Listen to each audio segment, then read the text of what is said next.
Divine Grace, A.C. Bhaktivedanta Swami Srila Prabhupada ki Jai. Ananta Koti Vaishnava Vrinda ki Jai. Premchito Shri Krishna Chaitanya Prabhu Nityananda Shri Advaita Gadadhara Shivasari Gaura Bhakta Vrinda ki Jai.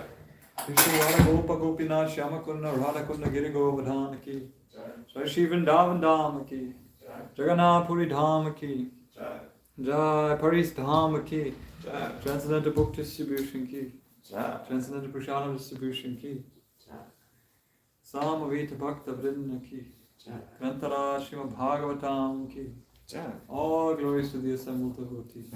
All glories to the assembled devotee. All glories to the assembled devotee. All glories to Shri Guru and Shri Gauranga.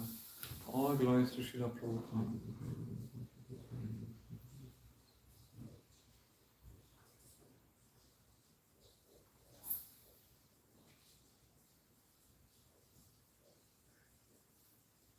Om Namo Bhagavate Vasudevaya. Om Namo Bhagavate Vasudevaya. Om Namo Bhagavate Vasudevaya. Om Namo Bhagavate Vasudevaya. Om Namo Bhagavate Vasudevaya. Om Namo Bhagavate Vasudevaya. Narayanam Namaskritya. Narayanam Namaskritya. Naram Chaiva Narottamam. Naram Chaiva Narottamam. Devam Saraswatim Vyasam. Devim Saraswatim Vyasam. Tato Jayamudiraye. Tato Jayamudiraye. For reciting the Srimad Bhagavatam, we offer our respectful obeisances unto Nandana Rishi, the supermost human being, unto Goddess Saraswati, the goddess of learning, unto Srila Vyasadeva, the author. By regularly attending the Srimad Bhagavatam classes, one can attain to loving devotional service, which is established as an irrevocable fact within the heart. We are reading today from Srimad Bhagavatam, 8th Canto, chapter 21, verse 28, 27 and 28.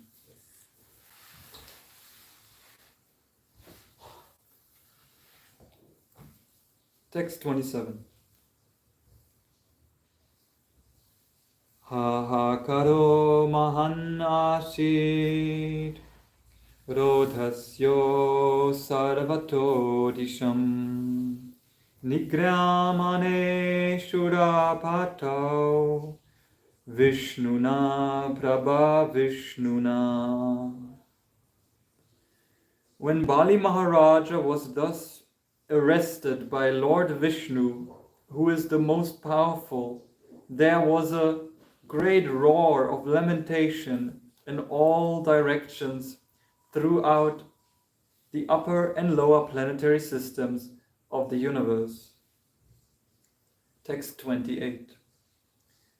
Tam badam varunai pashir Tam badam varunai pashir Bhagavana havamana Bhagavana vamana Nashta shriyam stira prajnam Nashta shriyam stira prajnam Udara yashasam nripa Udara yashasam nripam Tam badam varunai pashir Tam badham varunai pashir Bhagavan ahavamana Bhagavana havamana Nashta shriyam stira pragyam Nashta shriyam stira prajnam Udarayasha samnripa Udara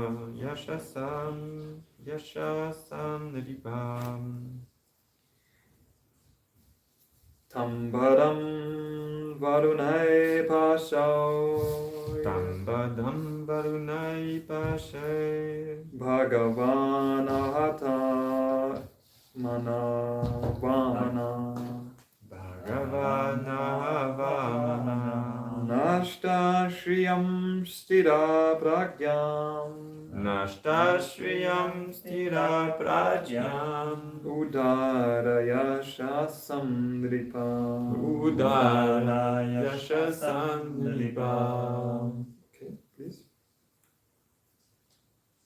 Tambadam varunai pashira Tambadam varunai pashir Bhagavan havamana Bhagavana vamana Nashta shriyam stira pragyam Nashta shriyam stira prajnam Udara yashasam nripam Udara yashasam nripam Tambadam varunai pashir Tambadam varunai pashir Bhagavana vamana Bhagavana havamana Nashta shriyam stira prajnam Nasta shriyam stira pragyam Udara yashasam nripam Udara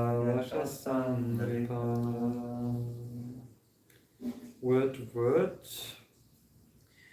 Tam unto him. Unto him Badham Badham who was so arrested. who was so arrested Varunai Pashai Varunai Pashai by the ropes of Varuna. by the ropes of Varuna Bhagavan Bhagavan the Supreme Personality of Godhead. the Supreme Personality of Godhead Aha said Vamana Vamanadev Vamanadev Nashta Shriyam unto Bali Maharaj unto Bali Maharaj who had lost his bodily luster. Stira Prajnam but was all the same determined all the same determined in his decision. Udara Yashasam Yashasam the most magnanimous was magnanimous and celebrated. and celebrated. Nripa, Nripa, O King. O King. Translation by His Divine Grace, A.C. Bhaktivedanta Swami, Srila Prabhupada Ki. Jai. O King, the Supreme Personality of Godhead, Vamanadev, was then spoke to Bali Maharaj, the most liberal and celebrated personality whom he had arrested with the robes of Varuna. Bali Maharaj had lost all his bodily luster, but he was nonetheless freed, fixed in his determination. Purport by His Divine Grace, A.C. Bhaktivedanta Swami Srila Prabhupada Ki. When one is bereft of all his possessions, he is certainly reduced in bodily luster. But although Bali Maharaja had lost everything, he was fixed in his determination to satisfy Vamanadev, the Supreme Personality of Godhead. In Bhagavad Gita, such a person is called Sthira Prajna. A pure devotee is never deviated from the service of the Lord, despite all difficulties and impediments offered by the illusory energy. Generally, men who have wealth and opulence are famous, but Bali Maharaj became famous for all time by being deprived of all his possessions. This is the special mercy of the Supreme Personality of Godhead toward his devotees. The Lord says, Yasyaham anugrinami harisye tat dhanam shanai. As the first installment of his special favor, the Lord takes away all the possessions of his devotee. A devotee, however, is never disturbed by such a loss. He continues his service, and the Lord amply rewards him beyond the expectation of any common man. Shakshurum miritam yena tasmai Shri Gurave Namaha. Shri Chaitanya Manobhishtam Stapitam Yena Bhutale Swayam Rupa Kadamayam Tadati Swapatantikam Vandeham Shri Guru Shri Yuta Parakamalam Shri Gurum Vaishnavam Scha Shri Rupam Sahagrajatam Sahagana Raghunatham Vitam Tam Sajivam Sadvaitam Savadutam Parijana Sahitam Krishna Chaitanya Devam Shri Radha Krishna Paran Sahagana Lalita Shri Vishakam Vitam Scha Hey Krishna Karuna Sindhu Hina Bandhu Jagapate Gopesha Gopika Kanta Vara Kanta Namostute Tapta Kanchana Gaurangi Radhe Vrindavaneshwari Vrishabhanu Sute Pranamami Harite Vanchakalpatarupyascha Kripa Sindhubhyascha Patitanam Pavanebhyo Vaishnavebhyo Namo Namaha Jai Shri Krishna Chaitanya Prabhu Nityananda Shri Advaita Gadadhara Shivasapadi Gaura Bhakta Vrinda Hare Krishna Krishna Krishna Hare Hare Hare Rama Rama Rama Hare Hare. By the special mercy of the Vaishnavas, we are assembled here to read from Srimad Bhagavatam. Mercy comes in two ways. In one way, it can come directly from the Supreme Personality of Godhead. Another way is by the devotees. The mercy flows through these two channels. The via medium of mercy is the spiritual master, especially. Srila Prabhupada's mercy is encompassing all the ISKCON movement and the devotees that have joined him. Through his mercy, Srila Prabhupada's mercy, we have this wonderful Srimad Bhagavatam, and we have an institution and a collective community that is very warm and welcoming to everyone to join and participate in this transcendental movement and and to hear from Srimad Bhagavatam. Everyone can hear from Srimad Bhagavatam. By the mercy of Srila Prabhupada.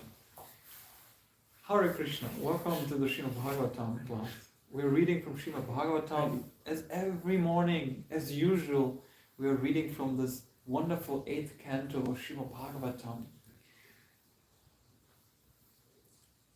Have you heard of Srimad Bhagavatam? You come every day for Bhagavatam? Not every day. You could. Srila Prabhupada would be very happy. Srila Prabhupada was always very happy when he heard, wow, you're reading every day? You're reading from Srimad Bhagavatam? Every day you're hearing from Krishna, from the Srimad Bhagavatam, from Vamanadev, Bali Maharaj, and Vamanadev. So what happened in short? You know Vamanadev and the story of Bali Maharaj? Vamanadev, of course, he's famous as the dwarf avatar, as the Brahman dwarf avatar. He is, Vamanadev is Brahman, he's a Brahman, and he is a dwarf, he's a small Brahman. He's not a big Brahman, but he's a small Brahman. And he is very famous. What did he do? Vamana, he stepped 1, 2, 3 steps of land. That is the story of Vamanadev conquering back the original position, because Bali Maharaj, he took it away. Bali Maharaj, he took it. He said, this is my heavenly kingdom, my world, everything mine. He conquered. But who is the real possessor? Bhaktaram yagnatapasham sarva loka maheshwaram shrudam sarva bhutanam yatvamam shantim rachati. Who is the real possessor of all the planets? Who is the proprietor of all the worlds? Who is the ruler of all the demigods? Who's speaking in Bhagavad Gita? Who's speaking in Bhagavad Gita? It is Lord Krishna. And Lord Krishna has appeared as Vamanadev. Vamanadev is a very, very wonderful avatar. Is a very wonderful, called Leela avatar. A Leela avatar.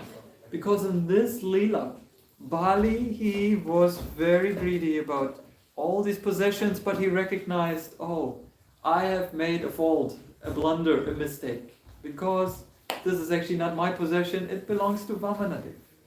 It belongs to Krishna. Krishna is the possessor of everything. Srila Prabhupada said this is the peace formula. We understand, I am not the proprietor, but Krishna is the proprietor. I understand this body, it doesn't belong to me, but it actually belongs to Krishna. Krishna's Bhaktaram Yagya Tapasham. He is the enjoyer of all sacrifices. In the morning I chant the japa, Hare Krishna, Krishna Krishna, Hare Hare, Hare Rama, Rama Rama, Hare Hare. This Nama Yagya, the japa, that Krishna says in Bhagavad Gita, is also him of all the yagyas. Krishna is the chanting of japa, or chanting Hare Krishna, Krishna Krishna, Hare Hare, Hare Rama, Rama Rama, Hare Hare. A wise person, a Dhira, he knows Krishna to be the supreme person. He knows Krishna to be the proprietor. He knows Krishna to be the enjoyer of all yagyas.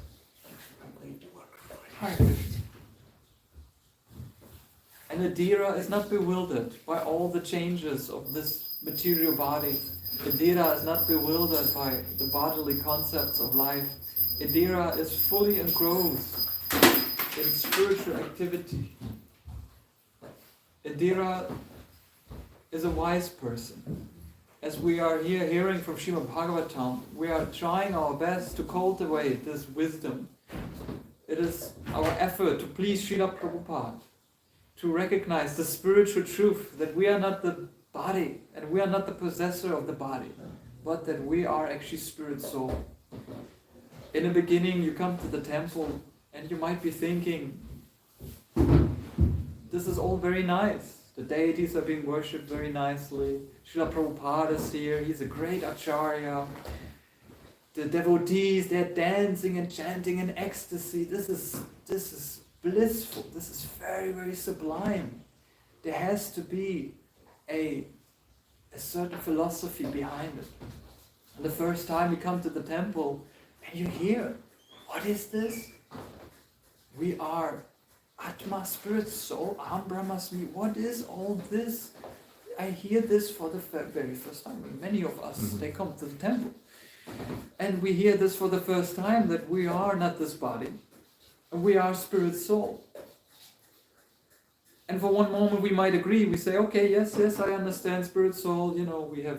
We hear stories of Jesus, or maybe we hear stories of Krishna, of Vamanadev. We hear stories of reincarnation. We hear all these wonderful stories. But then this philosophical concept that is actually imparted to us through the disciplic succession, through the wise sages in the spiritual parampara, and the spiritual master and disciple lineage, to understand this concept that we are actually just a body, it takes a whole lifetime. It takes a whole lifetime until we are at the end of our life. Until we are at the end of our life, the test will be there. And the test will be Antakale Chamameva Smaran Muktva Kalevaram Yaprayati Samadbhavam Yati Nashti Atra Samsaya. At the end of our life, will we be able to remember that we are not the possessor of the body, but actually Krishna is? That we are actually servants of Krishna, and that by remembering Krishna we can attain the spiritual nature.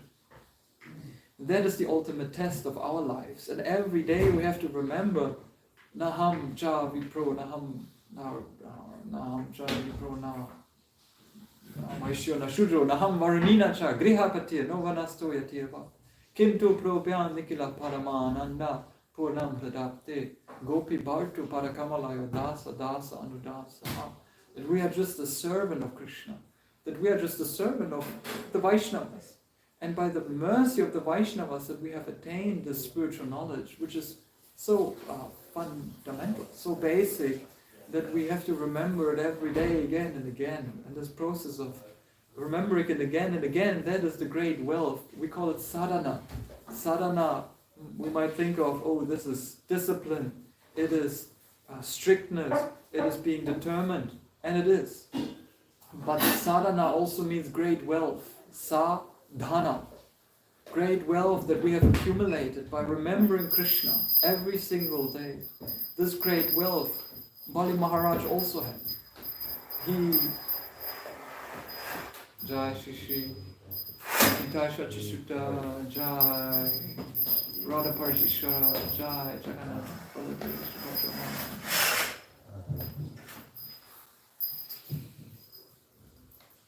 He received the mercy of the Lord, just as we are receiving this beautiful darshan, as we are sitting here in the wonderful Radha Paris Ishvara Mandir, and you can only imagine how beautiful Radha Paris Ishvara is today. Today is a special day where outside the rain is covering, and the mood might be so and so, a little triste. And then you see the darshan of the deities, and you be in a joyful mood immediately. Because the deities, they are looking just splendidly colorful, beautifully dressed, with lots of flowers and devotion. And that is the mercy also of Srila Prabhupada. He gave us this process of archana, of dressing and worshipping the deities. Srila Prabhupada, he gave this wonderful process of archana to his very early disciples, like Yamuna Devi and Malati Mataji and Jananivas Prabhu. Jananivas Prabhu, he understood that Prabhupada is a special soul. He is not an ordinary person. And through the parampara, we understand that Prabhupada, he gave us this great wealth of deity worship, of reading Srimad Bhagavatam every single day, and of conquering, of this method of conquest. It is said that the Srimad Bhagavatam is this great method of conquest. And by reciting the Srimad Bhagavatam, a daily reciting, we can conquer our inner tendencies of greed, of envy, of being the false proprietor of what we accumulate in our lives. And it might be that by the mercy of Srila Prabhupada, at the end of our life, we will be at the point where we can sincerely pray to Krishna, just as Bali Maharaj, just as Ajamil, just as Maharaj Parikshit. In the Srimad Bhagavatam, we hear the story of Maharaj Parikshit. Maharaj Parikshit, he was a great king. He was a Raja Rishi, a saintly king who knew how to rule. And he understood the wealth of my life is actually in the spiritual matter. It's transforming my bodily concept of life to the spiritual concept, to understanding I am a part and parcel of Krishna. By reading Srimad Bhagavad Gita, we understand Mamai Vamso Jiva Loki, Jiva Bhuta Sanatana, Manaha Shastanindriyani, Prakriti Stani Karshati. We understand that Krishna, he has all the possession of all the jivas eternally. He says, Mamai Vamso, these are my jivas eternally, Sanatana. But all the jivas, they struggle with the same problem. Even Maharaj Parikshit, even great devotees. Prakriti kriyamanani, punai karmani sarisha. Ahankara vimutatma kartaham iti. We struggle with the nature, with the material nature and its pangs. And we struggle by thinking ourselves to be the possessor. We are bewildered. We are thinking that, oh, this being, I and mine, aham mameti. But in actuality, we think ourselves only in this way. In actuality, all these actions, all these natural tendencies, they're carried out by the three modes of nature, which are controlled by Krishna completely. Every time we do an action, that is a composition of Krishna's mercy, that he allows us to act in that way. So we shouldn't think ourselves to be the actor of activities. We should always put ourselves in a humble position of acting in the service of Krishna. That is real action. That is what Maharaj Parikshit did when he renounced his kingdom. He left everything behind and he understood that I am cursed. I gave this serpent to the Brahmin, and he was right. It was okay that he cursed me. I accept it as it is. This is a sign of a Raja Rishi. He fully accepted the curse. He fully accepted his destiny, which then, by his consciousness, became providence. And he understood providence to be Krishna's mercy. Krishna's mercy is sometimes coming as a curse. Even Queen Kunti, she was praying, please, please, again and again, give me those tribulations. These struggles, they make me more and more appreciating. They make me more and more connected to the supreme mercy of Krishna. Even if sometimes in a book distribution we go out and it starts to rain and the books are not going out and nobody's there to take the books, and the Harinam is like, there are two Indian Prabhus and they're clanging and banging. And it's like, what am I doing here? How did I deserve this situation? I just want to sincerely distribute this mercy of Srila Prabhupada. But then we can understand that even in those situations, there's a story of a book distributor from Switzerland. It might have been Harinamananda, one of his legendary companions. Those were the book distributors that were distributing hundreds of books every day. And there's a story of him being somewhere in Switzerland and in the middle of nowhere, and he had this stack of Bhagavatams, and he was in a parking lot in the middle of nowhere. What do you do with a stack of Bhagavatams in the middle of nowhere? You stand in the parking lot and you pray. You pray to Krishna, please, let there be a receiver for this mercy. This is something special. This Srimad Bhagavatam is really something special. It's nothing ordinary. Srimad Bhagavatam is the most wonderful. Nigama kalpa dharo galitam phalam shukamukad dravya amrita samyutam. It's the ripened fruit on the Vedic tree of wisdom, and it is so much tasteful because it has been touched by the shuka, by the mukha, of Shukadev Goswami. The great sage Shukadev Goswami has spoken to Srimad Bhagavatam, but of course, if we have boxes of them in our hands and we try to give it to someone, then it is very difficult. So he was praying to Shukadev Goswami, to all the parampara, to Srila Prabhupada, please send me someone. And eventually, someone came to the parking lot in the middle of the mountains in a small town, village like that. It was raining, it was almost evening. And that person, he found a little bit curiosity in that in bad sheet clad, shaved up monk. And he was wondering, what is this? He must be a messenger of something special. Otherwise, this is a very interesting situation, so I might invite him. I might invite him to my car. And it turned out that person, he was interested. And he accepted that preacher of the Srimad Bhagavatam, and he invited him to come to his home. And he also invited him to have a warm drink and to have some socks. Warm socks, not the cold and drenched one. And he invited him to hear and to talk about God. That is a very rare occasion. But the book distributor, he said, yes, we can talk about God. We can hear about God. But I want you to read about it from the Srimad Bhagavatam. And I can only think of all the desperate souls in this village. So I have to go out again. I have to go out again to distribute the Srimad Bhagavatam. So he gifted this man Srimad Bhagavatam, and he went back out into the rainy cold. And he said, now is the time to distribute. And on that day, he set a record. It was at that time, someone in the 80s. He set a record of distributing over 200, 300, 400 books on that little parking lot, in that little town in the middle of the mountains of Switzerland.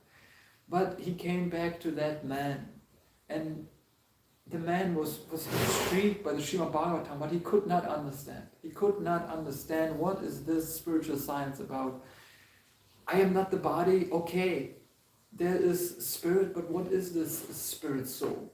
I need someone to clarify. So he invited the preacher to come back to his home and to hear from him sincerely. Similarly, Maharaj Parikshit heard from Shukadev Goswami. He was a Raja Rishi. He understood that the wealth of the kingdom is by the happiness of the cows and the Brahmins. And as a king, to understand spiritual subjects, I have to inquire from a sincere spiritual seeker and from an enlightened, from a Dhira, from one who has conquered the senses, like Shukadev Goswami. And Shukadev Goswami, he is the responsible preacher for the Srimad Bhagavatam. And he is also the one that empowers us through the wisdom in this age of Kali. It is said in Srimad Bhagavatam, Prainalpa Ayusha Shabhya, Kalo Asmin Juge Janaha, Manna Sumanna Matayo, Manna Bhakya Hi Upadrutaha. The people in this Kali Yuga, they are very, very unfortunate. They are misdirected by the leaders.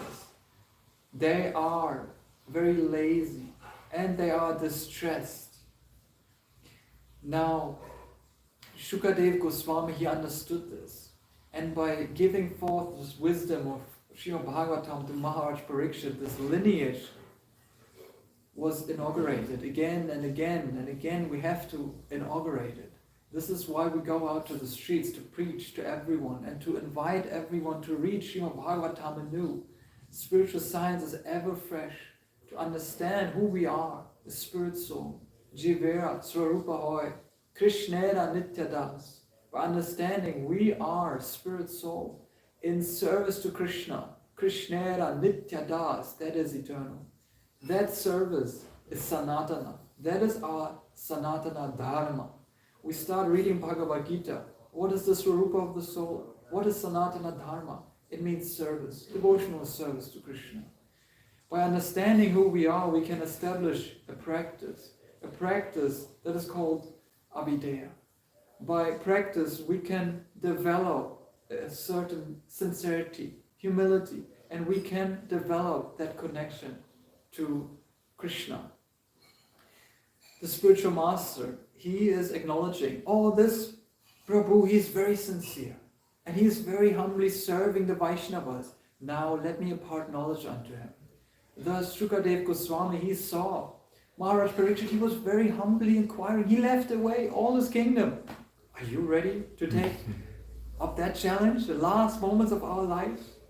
Are we able to renounce all the kingdom, all the riches that we have, all the wealth, to remember the real wealth, the sadhana, the spiritual wealth?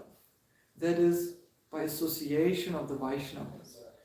So Maharaj Parikshit heard about the stories of Vamanadev. And Maharaj Parikshit could realize that even such demoniac kings, powerful kings like Bali Maharaj, they understood the spiritual science as it is. It is not a sentimentalism, it is a spiritual science. The spiritual science can even convince the big leaders out there in the world, the mayor of France or the EU parliaments or even the United Nations or even the kings that are out there. There's an interesting story of Bhakti Tirtha Maharaj who was preaching in Nigeria, and at that time Nigeria had a kingdom, still is part of the kingdom, the king is still there. But Bhakti Tirtha Maharaj, he had a very wonderful idea. He said, I should preach Srimad Bhagavatam to the leaders of the world, to the kings and the royals and to the UN government and to all of them. And Bhakti Tirtha Maharaj, he said, okay, now how do I do this? How am I even getting into the palace? Like getting an appointment, that's is too much trouble for me. So okay, let's book a stretch limousine. Let's get my best suit on and let's drive there. When they were wondering, who is this man with a black suit and a very long, beautiful stretch limousine? He must be a very important person. Is he appointed to the... Oh yeah, he is. Of course, Bhakti Tirtha Swami, he had a transcendental appointment. He could do such things. He was a preacher. He had nothing to lose. As driving in front of the king's palace, the king actually received him. He actually heard from him. And he was very favorable for the preaching of Krishna consciousness to be happening in Nigeria. Nowadays they're building up farm communities, temples there. This is the proof that Krishna consciousness is a science and it can appeal to all the leaders of the world. When Prabhupada came to France, he was giving a very beautiful and wonderful speech at the town hall. He was invited and he was also speaking to leaders, to the cardinal. What was his name? Cardinal? Emmanuel? A religious leader. Danielu. Oh, Daniel. Danielu. Daniel. And to be speaking to such leaders, it is very, very important endeavors. And at the same time, this Srimad Bhagavatam as a science can appeal to everyone because it transmits the science of devotional service. The process for understanding ourselves to be spirit soul means to serve Krishna nicely, by chanting Hare Krishna, by offering food to Krishna, by worshipping the deities nicely, by dressing them, by raising a Krishna conscious family, by raising a Krishna conscious community, by building a temple, by doing so many activities. Eventually, all these devotional activities are aiming at being a fully surrendered soul, Atma Nivedana.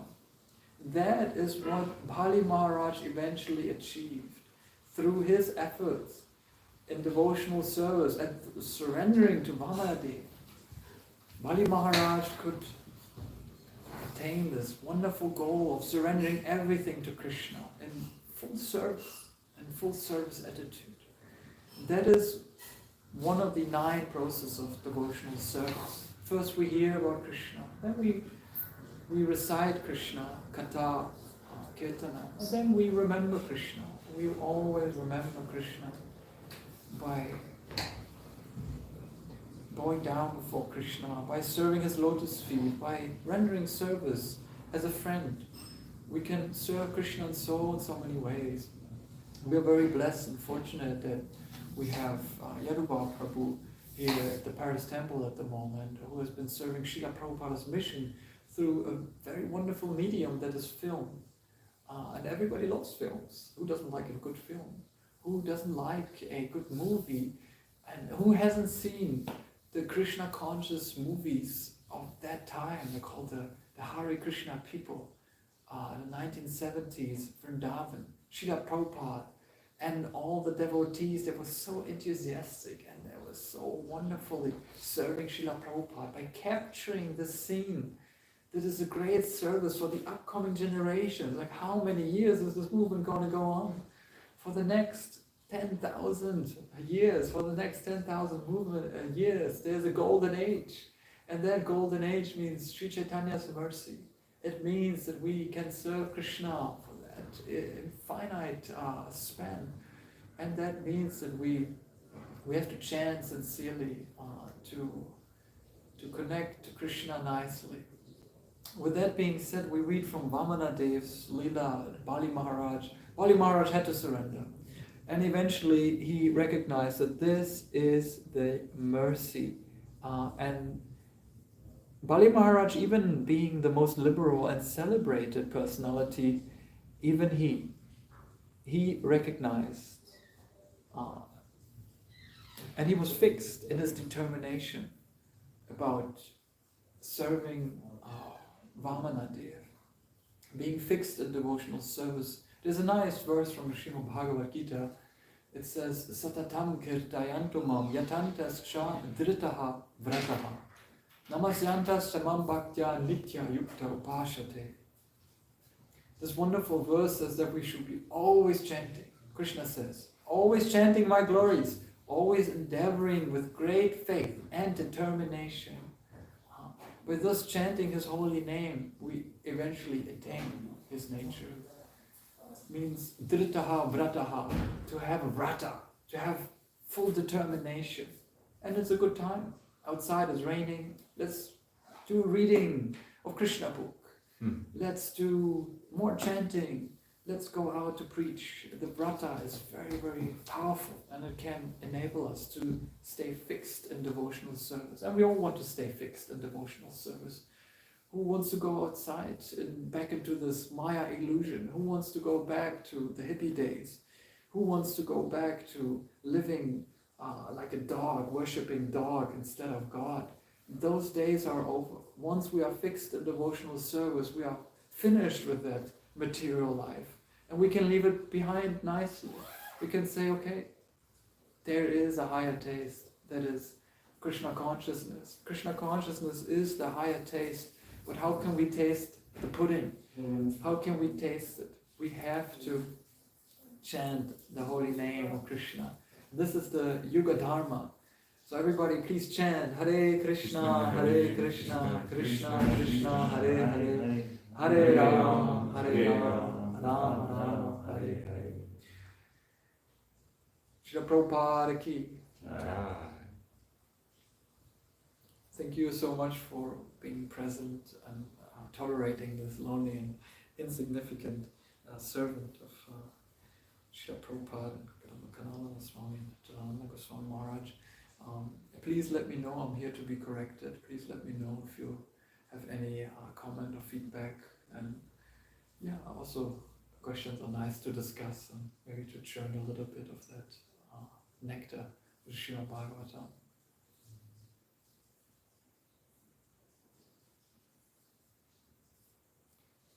You mentioned about the story of Bhakti Tirtha Maharaj, who went with his stretch limousine to the king of which country? Nigeria? Yeah, it was an African country. In Africa. Yeah. Yeah, I never heard this story.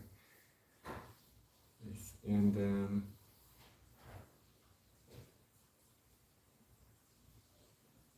yeah, how to understand the impediments that represents opulence in our context, Krishna consciousness, because yeah, we saw Bhaktisiddhanta Saraswati Goswami Maharaj having some opulence, but still not being by any means out of the path of Krishna consciousness. So. Yeah, the opulence is in a spiritual practice. It is astonishing that Srila Prabhupada, when he came to When he came to London, he was picked up with a Rolls Royce. Being picked up with the Rolls Royce, people were questioning, what about the sannyasi who's a renunciant? And how can a renunciant accept such wealth and riches like a Rolls Royce? Or what did Prabhupada say? Srila Prabhupada was very adamant when it came to using everything in the service of Krishna, whatever it is. There was another story of him being shown a newspaper article, and there was a comic cartoon inside. And the comic cartoon was about a yogi, and the yogi was sitting straight, he had his posture very paka and everything, he was like, and there was wealth, there was money around him, and he was, showing off this renunciation of yoga, which is often is a show. But at the same time, Prabhupada, he looked at it and he laughed and he said, I would have taken all the wealth and used it for Krishna. Prabhupada, he understood the principle of Yukta Vairagya. And there are many examples nowadays, also in India especially, there are many examples of wealth coming in. Yes, it is attracting wealth. Lakshmiji is present. Wealth is a personality. Lakshmiji is present because Krishna is worshipped nicely. Narayan is being worshipped nicely. And thus wealth is there. It is just a natural connection that is attracting wealth. And what to do with the wealth? Yes, okay, wealth is there. What to do with it? That has to be planned. That is why we have managers, we have GBCs, we have committees that can discuss how wealth is being put to use for Krishna. And there is no ordinary formula how we can please Krishna with our wealth, but there's definitely what Prabhupada always wanted to stress, and he wanted to emphasize what his Gurudev said. And he was regretting, his Gurudev was regretting with his heart, oh no, what have we done? Building this Punjab Park temple in Kolkata. It's like a big temple, beautiful marble, but I would have loved to take out the marble, sell it, and print books for it. Bhaktisiddhanta was very adamant as well about the book distribution and using the wealth for the books, printing, publishing, bringing out the books for the preaching, making preaching parties like that. It used to be also Prabhupada's priority back in the day when the first wealth was coming in Los Angeles, San Francisco, even New York at that time, but mainly on the West Coast in Los Angeles, and they started up the Radha Damodar book party. They got all the devotees, they got a bus. When it was in the 70s, the 1970s, in Germany, and even in Europe, they had big wealth. They had wheelbarrows full of coins, and they were driving them into the castle, and people were thinking, what are they doing? And it's like, how can monks accumulate so much wealth? There has to be kind of a downside. But Prabhupada, he said, yes, we have to spend it. The money has to flow. We have to use it. Prabhupada came up with interesting ideas. For example, one idea was Hamsadutta, at that time Swami, Hamsadutta Prabhu, he said that use the money and spend it for book distribution. Hamsadutta, whatever you do with it. You know how the preaching goes on in Germany. And what did they do? They bought 5 or 6 of those big vans, Mercedes-Benz vans, and they loaded up devotees, and they were driving overland to India, to Mayapur with those big vans, and they were driving around India. They did it all India, Yacha, for distributing and doing Harinam Sankirtan in India. That is what Prabhupada allowed them. Prabhupada was very tolerant with how wealth is spent. And if there is a great idea, and if it works nicely for the propagation of the holy name, then that is wonderful. And wealth is actually in the spiritual practice. By the spiritual practice, we are pleasing Krishna. By the pleasure of Krishna, Radharani is very happy with it. So there is wealth also. And the wealth is then translated in everything that we have gathered in ISKCON. But ISKCON is very, very wonderful because it has been understanding the use of wealth, how we use wealth in this principle of Yukta Vairagya. No, of course we could go the via negative, or we could think that how much wealth is in the world and how much is spent for nonsense. Like, How many millions does the French government spend for slaughterhouses? How many millions do the French people spend for wine and for chocolate? I don't know. Millions? Billions? One of the biggest place of money for alcohol. Yeah, alcohol, cigarettes. Pharmacy is one of the Pharmacies. biggest. How much Pharmacy and alcohol, I think, they are the biggest. Yeah. So then the question will be, can we convince these pharmacists, can we convince the slaughterhouse industry and the alcohol industry that there's a higher taste? That's the question. And you have millions on your bank account, okay, don't worry, we can spend them. We can spend them for Krishna. We give him some nice gold crowns and some beautiful silver jewelry, and we give Srila Prabhupada nice silken garments and beautiful flower arrangements. Then we can spend them all. No problem. We can spend all the money for Krishna.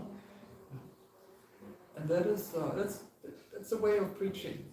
We can recognize there's so much wealth in the world, and there's so much gold and silver. But if we not spend it for Krishna, then what's worth? Yeah.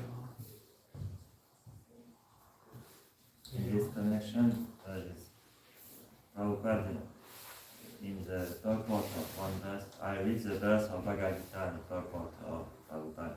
So this, about this topic of engaging wealth for being free of the feeling of possessiveness. Ah.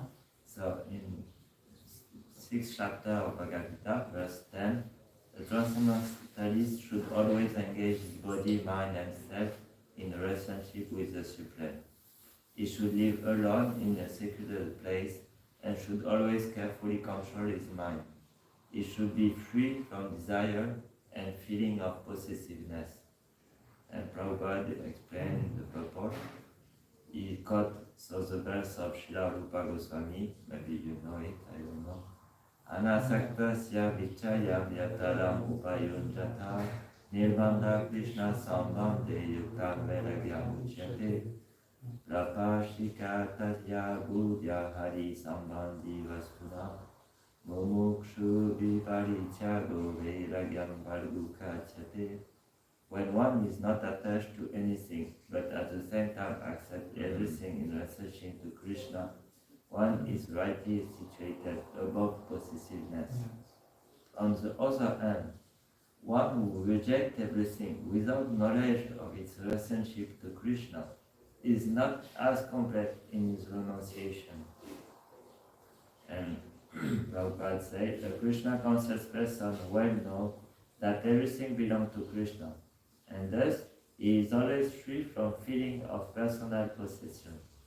As such, he has no hankering for anything on his own personal account. He knows how to accept things in favor of Krishna consciousness and how to reject things unfavorable to Krishna consciousness. He is always aloof from material things because he is always transcendental. And he is always alone, having nothing to do with person not in Krishna consciousness. Therefore, a person in Krishna consciousness is a perfect yogi. Krishna consciousness is the perfection. Hare Krishna. Hare Krishna. I would say that the perfect thing to engage well in Krishna consciousness, according to Bhaktisiddhanta and Prabhupada, is preaching. Yeah. So this is how to transform this polluted energy in a pure energy. Yeah. Because wealth is Lakshmi, is a deess of fortune, is a wife of Narayan, and actually she's the extension of Radharani, and what Radharani she's doing, she's preaching.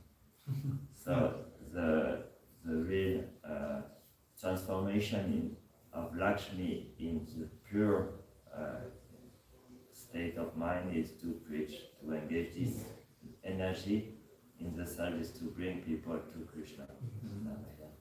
Yeah. Yes, preaching is the essence. pleasing Krishna means preaching,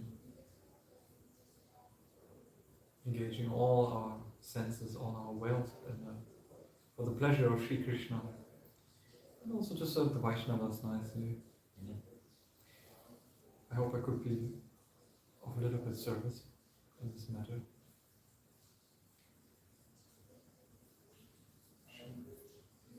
Grantara Srimad Bhagavatam ki.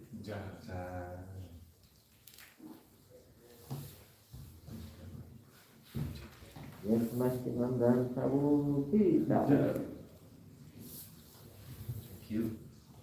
Problem. Yeah, that's a nice purport on the Bhagavad Gita.